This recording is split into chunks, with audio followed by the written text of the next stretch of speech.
We have got bits of plastic on some of these leaves. Plastic takes decades, perhaps even centuries, to disintegrate into tiny pieces, but it never completely disappears.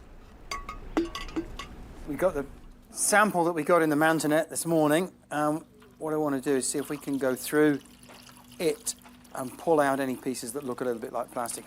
Or we see a range of different common polymers, you know, polyethylene, polypropylene, polystyrene. To identify exactly what these are, we'd need a more detailed forensic analysis.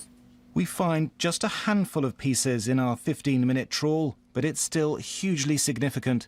What we're finding is, on average, 1 or 2 pieces of plastic per cubic metre of seawater. So, you know, it's not an island of debris that we're talking about here. But if you scale that up and you think about how many cubic metres of water there are in Plymouth Sound, around the coast of the UK, around the world, suddenly you realise that we're talking about millions, actually trillions of pieces of plastic of this size that are now floating around the surface of the seawaters around the globe.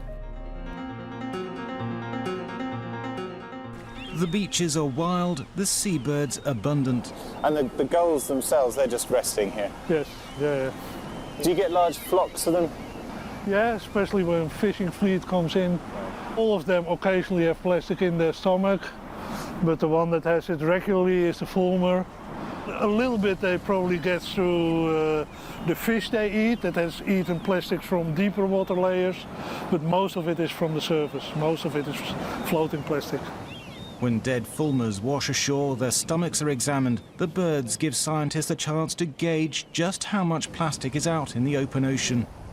The post-mortem isn't for the squeamish. This bird has died slowly.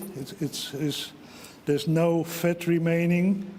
So a healthy fulmar, you would not see these feather pins stick out. It would be a smooth layer of fat. So it's just burnt up all the fat that it has while it's died? And once you've eaten too much of these muscle proteins, you're gone. So that looks a heavy stomach. There's quite a bit of stuff in here. I'm not sure what it is, but we'll see. So you can see there's a lot of plastic in here.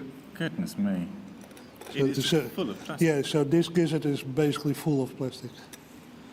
And what would the consequences have been that for the bird? If a stomach is full, it gives a false sense of satiation. So it just doesn't feel hungry? And it doesn't eat as much. So yeah. could that have been why... I mean, this bird is clearly starved. Yes. Yeah. That could be a contributing factor. Yes, certainly.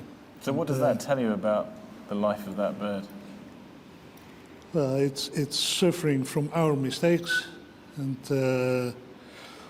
it's a disgrace for mankind, I think, that you find this in animals.